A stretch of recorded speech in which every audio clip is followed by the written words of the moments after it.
Bismillahirrahmanirrahim. Assalamualaikum warahmatullahi wabarakatuh. Anda bersama dengan saya Ustaz Hariri dalam siaran secara langsung Forum Perdana Ehwal Islam yang kami bawakan kepada anda dari Auditorium Perdana Angkasa Puri Kuala Lumpur bersempena dengan sambutan ulang tahun RTM ke-69. Ucapan tahniah daripada pentas Forum Perdana Ehwal Islam kepada seluruh warga RTM di bawah pimpinan Datuk Haji Abu Bakar Abdul Rahim, Ketua Pengarah Penyiaran RTM, kerana menyambut ulang tahun ke-69. Dan saudara penonton yang dirahmati Allah Subhanahu wa taala. Kalau kita bercakap soal pola perkembangan dakwah di negara Malaysia, dahulunya para asatizah, ustaz dan ustazah menabur bakti menyampaikan ilmu agama ataupun mengajar Al-Quran di madrasah, surau, masjid dan sebagainya. Namun setelah popularnya rancangan agama pertama di stesen TV pertama di Malaysia RTM, menerusi rancangan Muqaddam yang dikendalikan oleh Tan Sri Hasan Az-Zahari pada tahun 1970-an. Dan rancangan itu telah menjadi batu loncatan ataupun booster ke arah perkembangan rancangan agama menerusi media di negara kita. Dan selepas itu rancangan agama telah mendapat perhatian daripada seluruh rakyat Malaysia dan tumbuh sepeumpama cendawan selepas hujan. Dan tentu sekali apabila kita bercakap tentang perkembangan rancangan mendapat perhatian di kalangan masyarakat sebagainya, ia adalah disebabkan oleh kerana kuasa media. Dan itulah tajuk suluhan yang kita akan bicarakan di dalam pentas Forum Perdana Ehwal Islam pada malam ini. Dan untuk membincangkan tajuk pada malam ini, durasi 1 jam bersama dengan kami bawakan 3 orang panelis untuk memberi input kepada anda berkongsi tentang tajuk kuasa media pada malam ini. Dan ingin saya perkenalkan terus panelis yang bersama dengan kita pada malam ini, berhampiran di sebelah kiri saja, iaitu yang berbahagia Ustaz Ilyas Ismail yang merupakan seorang pendakwah. Apa khabar Ustaz? Alhamdulillah, sihat. Terima kasih kerana sudi bersama dengan kita dan menyambut ulang tahun RTM. Ya, terima kasih atas jemputan. Alhamdulillah. Di sebelah yang berbahagia Ustaz Ilyas tidak asing lagi di pentas Forum Perdana Ehwal Islam, iaitu yang berbahagia Ustaz Badlisha Alauddin, Ketua Penolong Pengarah Jabatan Agama Islam Pahang. Assalamualaikum Ustaz. Waalaikumsalam warahmatullahi wabarakatuh. Ustaz ingat lagi tak Ustaz, kali pertama muncul di rancangan di RTM? 28 Mac 2002, Forum Perdana Ehwal Islam secara langsung di Ketari Bentong. Artinya dah 13 tahun, 12 hari. Subhanallah. Tentu sekali popular Ustaz Bad kerana Forum Perdana Ehwal Islam Ustaz. Dan insya-Allah malam ni kita akan dengar data dan statistik menarik semestinya daripada Ustaz Badlisha. Baik, di sebelah Ustaz Badlisha, guru saya yang berbahagia Dr. Nik Salida Suhaila binti Nik Saleh yang merupakan pensyarah kanan di Universiti Sains Islam Malaysia. Apa khabar Doktor? Alhamdulillah, sihat. Doktor ingat lagi ke macam Ustaz Bad ingat tu? Kali pertama muncul di Forum Perdana. Dah bersalin banyak kali lupa. Ustaz Bad ni dia ingat sangat ni dia. Baik, terima kasih Doktor kerana sudi bersama dengan kita. Baik, saudara penonton dirahmati Allah SWT. Bila saya sebutkan fakta di awal tadi tentang perkembangan rancangan agama pun disebabkan oleh kuasa media yang turut membantu tentang perkembangan kefahaman agama dan penghayatan Islam di kalangan masyarakat Malaysia. Saya nak mulakan rentak perbincangan kita dengan Ustaz Ilyas. Mungkin Ustaz boleh mulakan perbincangan kita. Apa yang Ustaz boleh maksudkan tentang kuasa media dan agama itu sendiri dalam mengangkat agama dalam soal media itu sendiri? Silakan Ustaz. Baik. Assalamualaikum warahmatullahi wabarakatuh. Alhamdulillah wassalatu wassalamu ala Rasulillah wa ala alihi wa sahbihi ajma'in, amma ba'du. Al-Fadil Ustaz Hariri, Ustaz Badsyah, Dr. Nik Salida, Datuk Datin, tuan-tuan, perempuan, para penonton yang berada di rumah. Bila kita sebut berkaitan dengan kecanggihan ini, kita berada pada zaman yang makin canggih. Jangankan kata zaman makin canggih Ustaz ya. Manusia, anak-anak sekarang pun makin canggih. Kalau bapa bawa pergi berjalan, kalau kita dulu-dulu ni ayah bawa makan angin, kita akan tanya ayah ada sungai tak? Ada laut tak? Ni ada air terjun tak? Tak. Anak sekarang kalau tanya ayah ada wifi tak? Ada internet ke tidak? Nak menunjuk kata di mana saja berhubung, ada online. Bahasa pun makin canggih anak-anak kita sekarang ni tuan-tuan. OMG, tersepak batu OMG kata dia. Oh my God. Ada pula OMK. Oh mak kau kata dia. Ini dan tuan-tuan, bila kita lihat kecanggihan itu semua dari segi kemanusiaan lah. Kalau kita lihat kecanggihan teknologi ni tuan-tuan, kalau dahulunya TV ni satu kampung ni berapa buah rumah sangat kalau ada TV pun. Sekarang tuan-tuan, jangan kata setiap rumah, setiap bilik ada TV. Ustaz Bat ada berapa TV di rumah, Ustaz? Tak ingat. Ada makna lah tu. Kan? Setiap rumah tu ada TV. Dan ada juga orang yang menolak teknologi ni. Ada orang, tuan-tuan, kita kata kat dia, tak tengok ke semalam forum perdana dekat TV semalam? Dia kata apa? TV, radio, ini semua dunia. Mana ada TV zaman Nabi? Oh pula dah, dia menolak pula ke teknologi ni. Kita tanya dia, awak datang masjid naik apa? Unta? Kan? Tuan-tuan, kalau dalam hal ini kita lihat apa yang disebut oleh Profesor Dr. Yusuf Al-Qaradawi, dia kata apa? Mencintai syurga tidak bererti menolak dunia. Mencintai syurga tidak bererti menolak dunia. Maknanya kita memilih dunia ini kerana ia dunia mazra'atul akhirah. Dunia tempat kita beramal kerana kita akan tuai nanti di akhirat. Tuan-tuan yang dirahmati Allah. Itu sebab kalau kita lihat ya, Nabi Muhammad SAW dalam peperangan, dalam perang Khandaq sebagai contoh. Salman Al-Farisi mencadangkan supaya salah satu daripada strategi perang adalah dengan menggali parit. Nabi menerima cadangan itu walaupun gali parit ni satu teknologi perang yang tak berapa familiar di kalangan orang Arab. Tetapi Nabi menerima teknologi itu, nak menunjuk kata Nabi ni mesra teknologi. Tuan-tuan yang dirahmati Allah, itu sebab kita sebagai orang Islam manfaatkan media ini, salah satunya ialah melalui saluran ilmu. Saluran ilmu. Yang keduanya, jadikan ia sebagai saluran maklumat kita untuk beribadah, masuk waktu semayang, laporan haji. Itu semua dapat melalui media. Mudah-mudahan Allah Ta'ala manfaatkan segala kemudahan yang kita ada ini demi meraih redanya. Wallahu a'lam. Baik, maknanya media ini juga merupakan satu elemen sumber ilmu. Ya. Kalau kita nak dengar, kadang-kadang kita nak mengesahkan waktu solat pun kita tengok RTM. Baru masuk sahlah solat ataupun ni waktu masuknya solat maghrib, isyak dan sebagainya. Baik, Ustaz Balisyah, kalau kita angkat apa yang Ustaz Ilyas sebutkan tadi, bahawa media ini merupakan perlu dimanfaatkan oleh agama supaya berkembang perkembangan ilmu dan sebagainya. Namun apabila kita sebut soal media, ramai orang menuju ini adalah ilmu barat. Kalau nak siapkan pentas ini, nak jadi juru kamera ataupun menjadi orang media ini, maknanya orang yang mengikut pengajian sekular sebagainya. Walhal sebenarnya Islamlah merupakan agama yang begitu sesuai dengan perkembangan semasa dan sebagainya. Mungkin Ustaz boleh jawab juga soalannya, adakah Islam ini dikatakan agama yang jumud dan tidak ada kreativiti dan inovasinya dalam agama Islam? Silakan Ustaz. Bismillahirrahmanirrahim. Muslimin muslimat yang dirahmati Allah sekalian. Adalah tidak benar kita mengatakan Islam ini tidak ada idea kreatif, inovatif ataupun tidak mesra dengan media. Bahkan kalau kita rujuk maksud Nabi itu sendiri. Nabi dalam bahasa Arab daripada perkataan naba'a, al-amba, artinya berita. Nabi itu sendiri adalah punca berita. Dan berita adalah perkara yang sangat rapat dengan soal media. Sebab itu seorang pendakwah dia tidak boleh elakkan situasi sekeliling yang sentiasa berubah. Sebab itu kalau kita belajar tentang media dalam soal penyebaran, media cetak hanya orang boleh ingat 10% saja diingati. Kalau radio hanya 20% saja diingati. Kalau gambar 30% diingati. Tapi kalau TV dan video 50% lebih diingati dari segi penyebaran. Baca, dengar, lihat, terlibat. TV dan juga video dia ada involvement, dia ada penglibatan. Sebab itu dalam konteks kita RTM yang juga sebagai pihak berkuasa dalam hal televisyen ini, dah 69 tahun ya. Betul. Muda lagi tu sebab Batman pun dah 75 tahun umurnya. Ada kajian dibuat tentang betapa hebatnya televisyen ini. Dr. Zakir Naik dalam pidatonya Media and Islam, War and Peace. Kata dia, kalau ada orang mengatakan internet lebih hebat dari televisyen, ini perlu dibaiki balik. Sebab televisyen, kata dia, tetap menjadi media nombor 1 dalam dunia. Sebab di pedalaman, siaran televisyen lebih mudah untuk diterima dan ditonton berbanding dengan penggunaan talian-talian internet. Tengah kampung, liputan 3G-nya pun sampai panjat atas pokok, kadang tak dapat lagi lainnya. Pengguna internet pula kebiasaannya paling aktif, kita terhad kepada kelompok celik huruf yang usia dalam 15-35 tahun. Berbanding dengan TV. Sebab itu TV, kata beliau, dalam dunia sekarang ni ada lebih daripada 20,000 stesen televisyen seluruh dunia. 99% isi kandungannya tak berapa nak halal.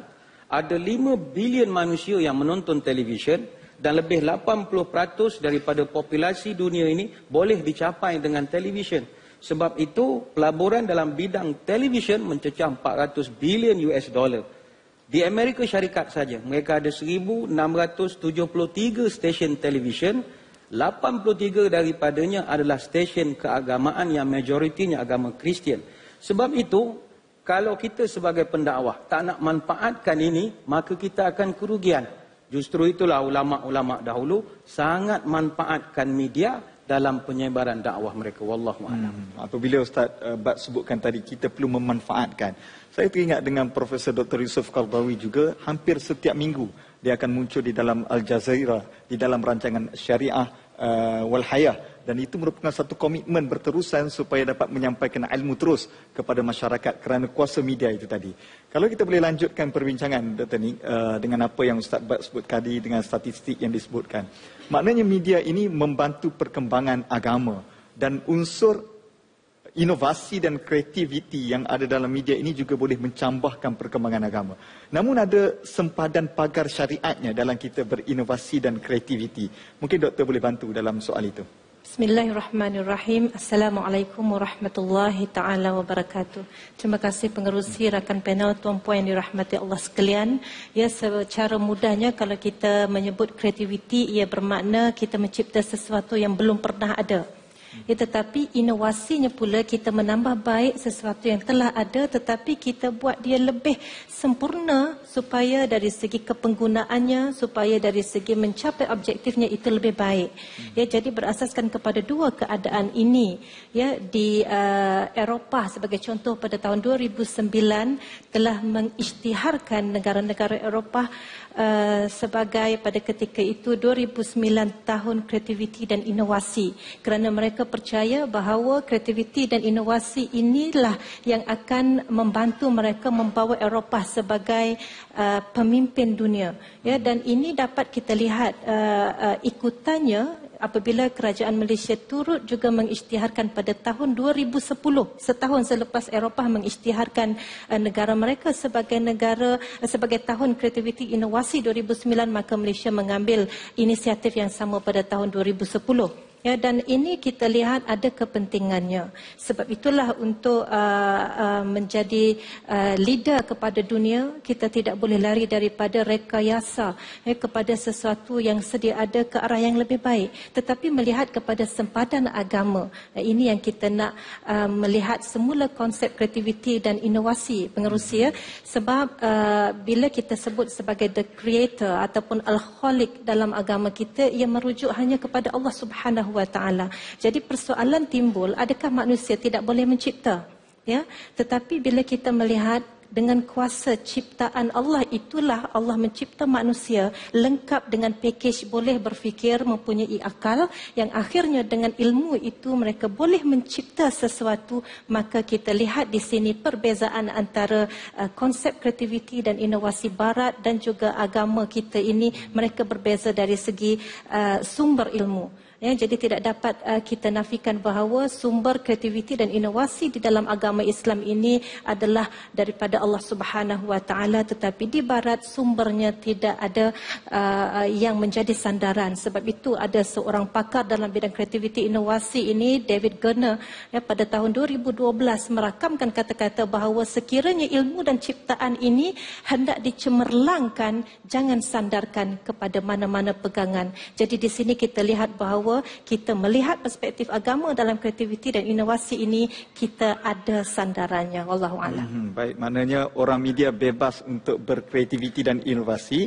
namun perlu melihat kepada pagar syariatnya supaya kita tidak melawan kuasa Allah Subhanahu wa Ta'ala. Itu yang pasti. Baik, saudara penonton dirahmati Allah Subhanahu wa Ta'ala, kita baru sahaja membedah di awal pusingan ini tentang pendefinisian tentang kuasa media. InsyaAllah sekembalinya selepas kita berhenti rehat nanti, kita nak bicara pula bagaimana, what's next, apa yang perlu kita buat untuk kita memanfaatkan ruang media ini supaya dapat meneruskan penyampaian dakwah secara berkesan. Kita kembali selepas ini. Sebelum kita berhenti rehat tadi, saya gantung satu soalan kepada panelis kita. Kalau kita di awal tadi kita bersetuju bahawa media ini sangat mustahak dan penting kepada dakwah. daripada agama Islam kerana mempercepatkan proses penyampaian ilmu. Kalau dahulunya mungkin perkembangan ilmu dari sudut segmen setempat sahaja. Namun dengan adanya kuasa media ini, maka hari ini kami berbicara di pentas auditorium ini, tetapi Nun jauh di sana di kaca TV, mungkin 500,000 yang sedang menonton, sama ada melalui kaca TV ataupun secara online, internet. Ustaz Bad, kalau kita bercakap soal ini, bagaimana kita nak jadikan media ini sebagai pusat ilmu, pusat dakwah, pusat penyebaran Islam? Ustaz, silakan. Baik, terima kasih. Seperti yang kita nyatakan tadi, para ulama dulu sangat memanfaatkan media dalam perkembangan dakwah. Kita ambil contoh Wali Songo. Pertama mereka buat wayang kulit. Wayang kulit ni wayang kulit Jawa Timur, wayang wong di Jawa Tengah, wayang golek di Jawa Barat. Ini semua wayang, dia ada kisah Dewa Suci, kisah Nabi Khidir, ada jimat kalimah sodo, itu kalimat syahadat. Siapa ada jimat kalimah sodo takkan mati, kata dia. Kemudian ada Petruk jadi raja, kemudian ada Pandu Pragolo, Mustaka Weni. Itu semua cerita-cerita dakwah. Begitu juga kitab-kitab yang berbentuk puisi ataupun prosa-prosa yang kemudian dikenali sebagai suluk Sunan Bonang, ataupun kita hari ini termakan budi dengan alat gamelan yang merupakan alat muzik yang digunakan untuk mengiringi tembang-tembang ataupun lagu-lagu Jawa yang bernuansa Islami. Sebab itu sangat terkenal Sunan Giri, dia mencipta seperti jamuran, cublak-cublak suweng, gulak ganti.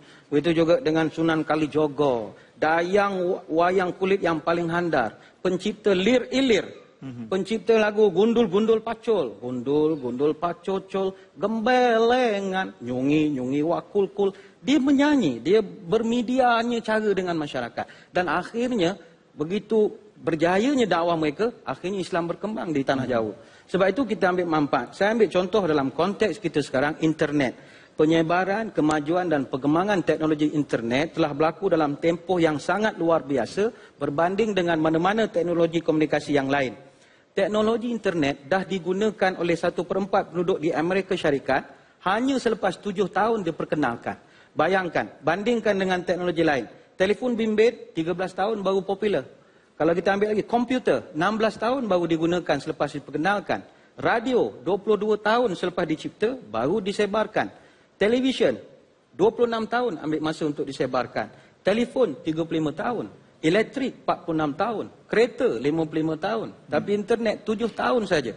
Maka kalau tidak diambil perhatian di dalam perkembangan ini, pengguna internet di seluruh dunia telah mencapai 605 juta orang dan ada 190 juta saja tinggal di Eropah. Kalau kita dapat ambil manfaat menyebarkan Islam, bayangkanlah betapa untungnya kita. Sebab itu cuba kita telusuri laman Google Zeitgeist. Google Zeitgeist ini dia ada ratusan pencarian, query yang manusia seluruh dunia gunakan untuk nak cari perkara di dalam Google. Apakah yang menduduki tempat pertama yang paling dicari oleh manusia? Pertama sekali adalah who is God, dan yang kedua what is love. Bayangkan kalau kita ambil manfaat, berjuta-juta manusia boleh mendapat maklumat tentang Islam. Allah. Baik, saya bila Ustaz sebut satu persatu tentang Wali Songo tadi, ingatkan menurun daripada Ustaz bab bertukar dan sebagainya. Subhanallah. Baik, menarik fakta yang dikongsikan tadi. Nak menunjukkan bahawa sejak daripada dulu Ustaz, bahawa ulama kita menggunakan saluran media yang ada ketika itu supaya dekat dengan hati masyarakat tentu sekali. Baik, Ustaz Ilyas, ada juga pandangan masyarakat, media ini kalau ada jenama Islam, barulah dikatakan media Islam. Tapi kalau satu produk itu tidak ada jenama Islam, dia kata tak Islamik lah itu. Sedangkan ada produk-produk yang tidak menggunakan jenama Islam, tetapi lebih Islam daripada yang menggunakan jenama Islam. Adakah media kita ini perlu digunakan dengan nama Islamik, ataupun bahannya perlu Islamik, Ustaz? Baik. Allahumma salli ala Sayyidina Muhammad wa ala ali Sayyidina Muhammad. Tuan-tuan dan rahmati Allah, dalam hidup manusia ini hiburan itu adalah fitrah. Tetapi fitrah perlu kepada hidayah. Maknanya kita minat kepada hiburan, kita minat kepada satu bentuk sajian. Tapi sajian ataupun apa yang kita minat tadi itu perlukan pada panduan, iaitu hidayah. Tuan-tuan dan rahmati Allah, itu sebab Ustaz media ini dia membentuk pemikiran dan jiwa masyarakat. Bayangkan berapa banyak kalau kita lihat lambakan filem, drama, kalau yang terlalu banyak sangat unsur negatif, dia membentuk pemikiran masyarakat. Suami pergi outstation, lama tu, kata nak balik esok, tak balik-balik, pergi outstation ke stesen lain. Ada pula kan sebab dia membentuk pemikiran. Satunya, yang keduanya dia membentuk menjadi satu pegangan pula kepada masyarakat kita. Itu dalam TV boleh buat. Takut-takut ada orang berpegang macam tu. Itu sebab tuan-tuan hormati Allah, sekurang-kurangnya 3 perkara lah kita nak kena ambil manfaat, 3 faedah yang kita boleh jadikan ia bahawa Islam ini agama yang cukup sempurna daripada semua aspek. Yang pertamanya, setiap program itu biarlah ada asasnya iaitu berunsurkan ilmu. Hatta kalau pembaca berita sekalipun tuan-tuan. Itu sebab saya kadang-kadang sebelum nak tidur, kadang kalau tengok berita, terutamanya kalau di RTM sendiri banyak pembaca beritanya, sebelum kita mengakhiri berita pada malam ini, kita dengarkan mutiara kata. Buat baik berpada-pada. Macam-macam lah, dengarlah kan. Ada yang sebut ada yang katakan, orang memberi kita merasa, orang tak beri jangan terasa. Pun ada juga. Jadi sekurang-kurangnya dia bukan sekadar menyampaikan berita, tapi memberikan satu input kepada kita, nilai tambah. Betul. Satu. Yang keduanya, pendekatan itu dalam bentuk yang pelbagai, kreativiti. Tuan-tuan sekalian, kita lihat Sayyidina Ali karamallahu wajhah. Sayyidina Ali berkata, kebaikan yang tidak tersusun akan dikalahkan dengan kejahatan yang tersusun. Maknanya ramai orang buat benda betul, tapi tak betul-betul. Ramai pula orang yang buat benda tak betul, tapi secara betul-betul. Kan? Spiderman ke Batman dah usah dah, mana ada pun. Tapi sampai dia buat secara betul-betul, akhirnya mempengaruhi masyarakat untuk ikut serta. Lalu kita membawa mesej yang lebih baik ini sepatutnya buat benda betul secara betul-betul, tuan-tuan. Sebab itu dalam ilmu ini jangankan kata sekadar penyampaian ceramah saja, mungkin dibawa bentuk dalam pelbagai. Saya ingat bila Ustaz Bat sebut tentang seni juga ya. Kalau kita lihat Opik sendiri ada lagu dia, Tombo ati iku 5 perkara ne, kapi pisan moco Quran lama nane. Faham ke? Ubat hati ada 5 perkaranya. Yang pertama baca Quran dan maknanya. Sambungan dia di pasarannya. Yang ketiganya, gunakan media ini untuk kebaikan kita, sebarkan perkara yang kebaikan. Kata Nabi, balighu anni walau ayah. Wallahu a'lam. Baik. Dr. Nick kena menyanyi ke apa ni?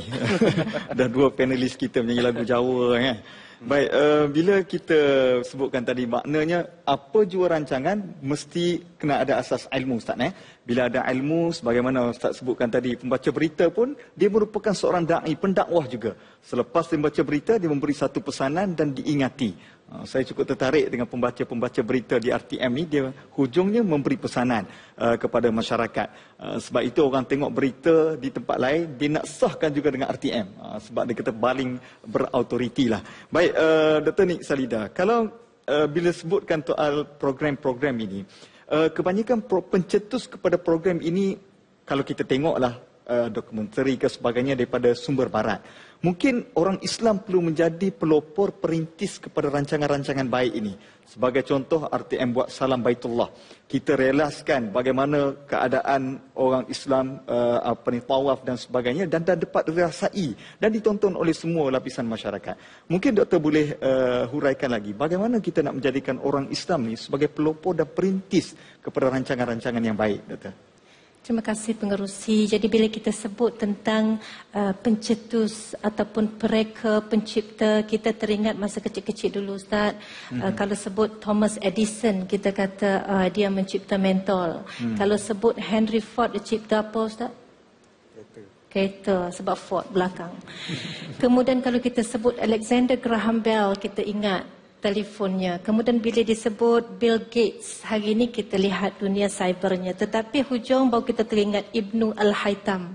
Dia mencipta kamera. Adalah juga satu daripada 5. Jadi di sini itu secara umum, gambaran secara umum. Jadi apa yang kita hayati di sini ialah umat Islam lebih seronok menjadi orang yang memanfaatkan apa yang telah dicipta, tetapi tidak berusaha keras ke arah mencipta sesuatu yang boleh memberi manfaat kepada seluruh alam.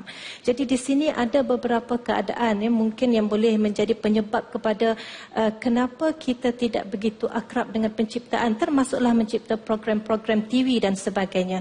Yang pertama mungkin disebabkan masalah akal kita yang kurang kritis kritis. Ya, disebabkan oleh kita sentiasa diberi dan disogokkan dengan sesuatu. Ya, contoh dalam pendidikan, kalau kita mengajar di sekolah ataupun mengajar anak-anak, kita cuba sentiasa mengasah pemikiran mereka dengan kita mendorong mereka menjawab persoalan. Ya. Jadi secara mudah bila kita ditanya, kita kembali bertanya. Ya, daripada situ kita mengasah pemikiran yang kreatif dan kritis. Kemudian yang kedua ialah dari segi kreativiti kita.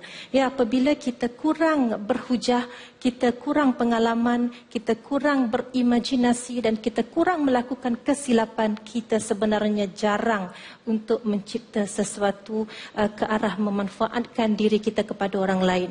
Jadi ada kaitan dengan akal dan kreativiti itu tadi. Kemudian yang ketiga pula kita sebut sebagai inovasi.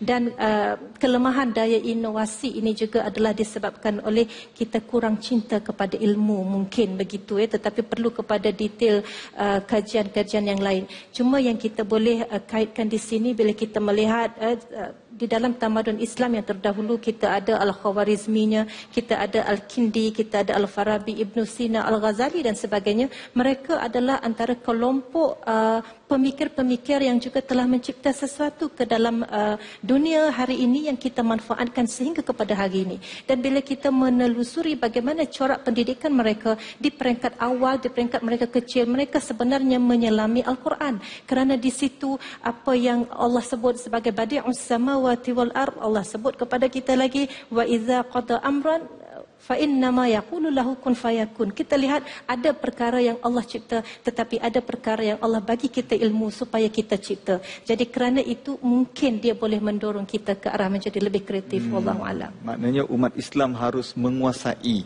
dan bukan dikuasai, harus menjadi perintis dan pelopor kepada perkara-perkara kebaikan.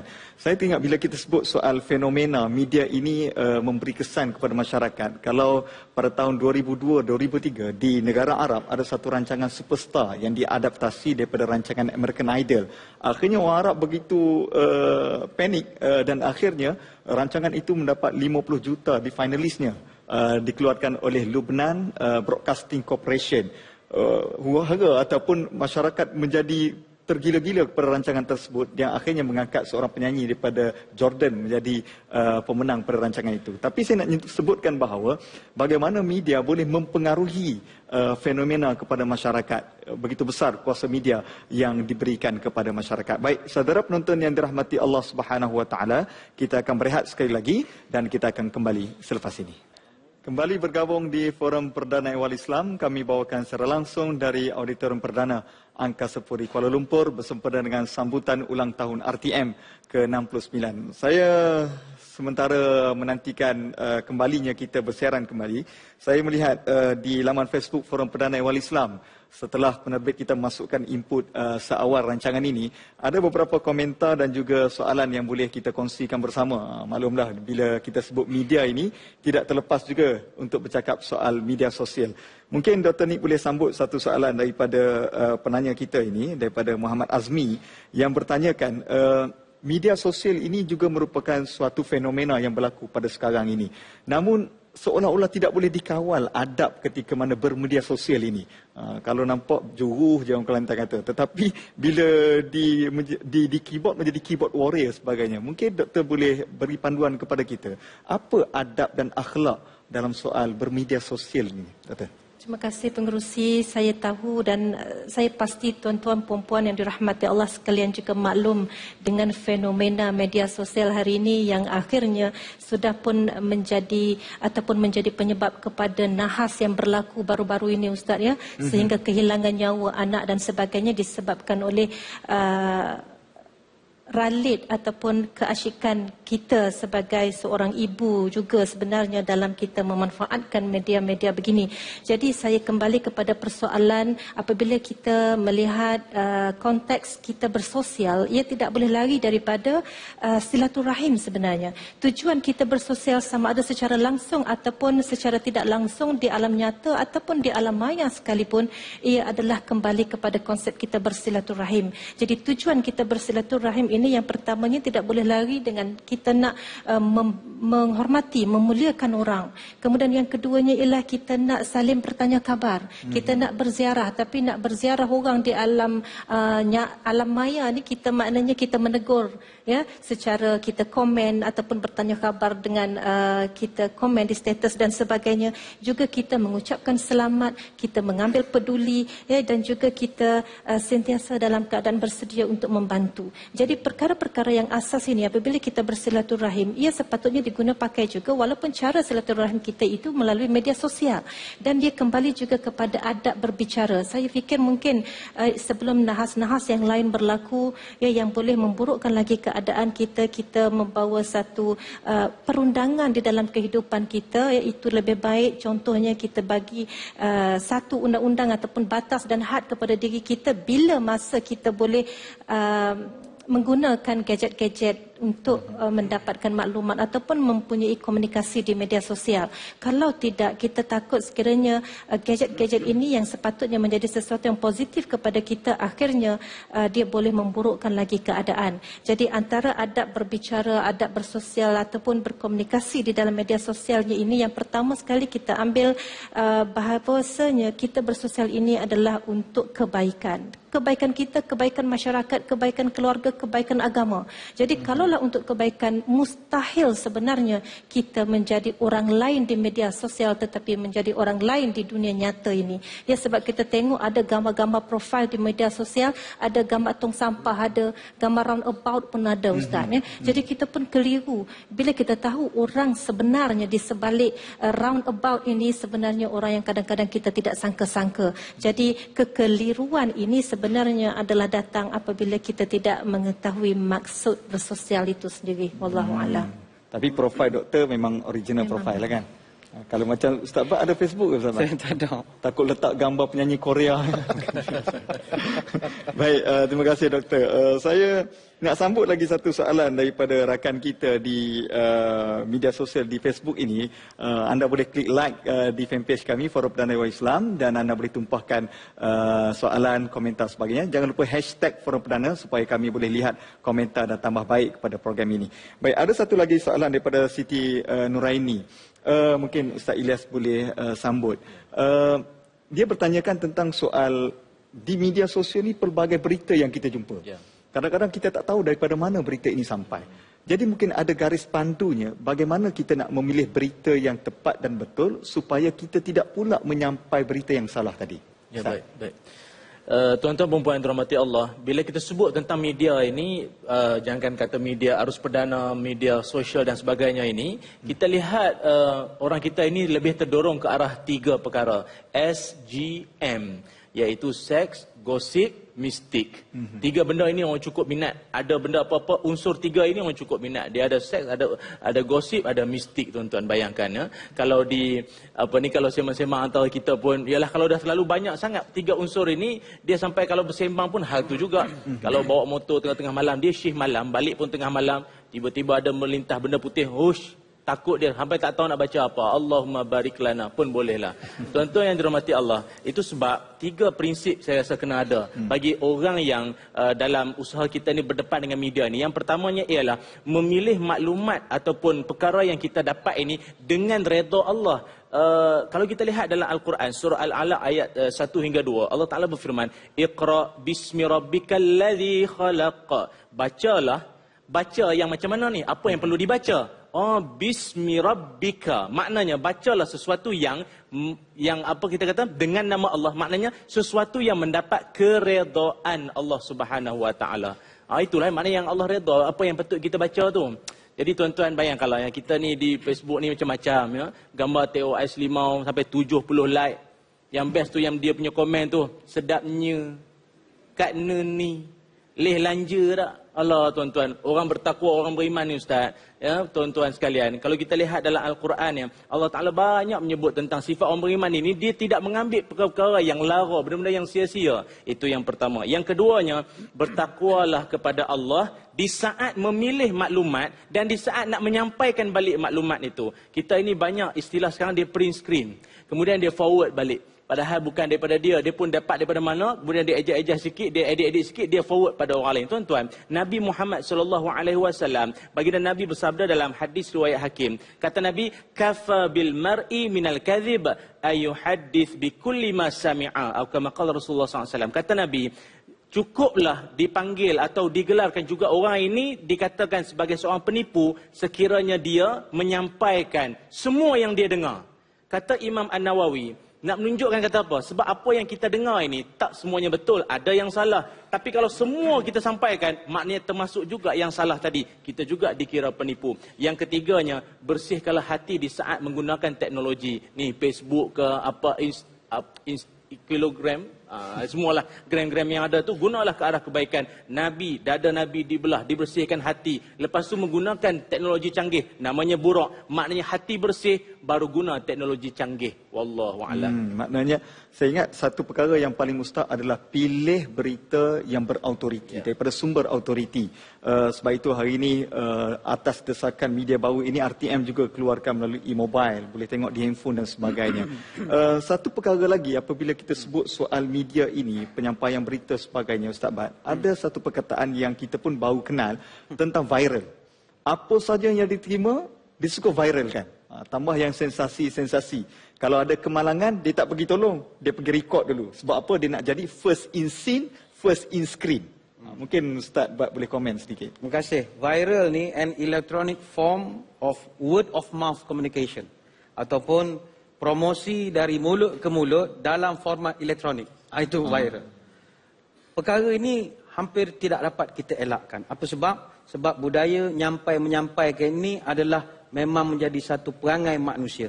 Sementara lagi, bayangkan, kajian dibuat MCMC tentang jumlah pengguna telefon bimbit negara kita. Kita di Malaysia ni, penggunaan handphone melebihi 37 juta unit. Mana lebih daripada penduduk Malaysia. Penduduk Malaysia dalam 28 juta begitu. Tiap tahun meningkat 34 juta tiap-tiap tahun. Sebab itu orang hari ini menggunakan telefon ni, orang sihat, orang sakit, OKU, orang nak pencen, kanak-kanak, pendatang asing, semua. Bila dah ada telefon cerdik ni, smartphone ini, ada pula sibuk nak berFacebook.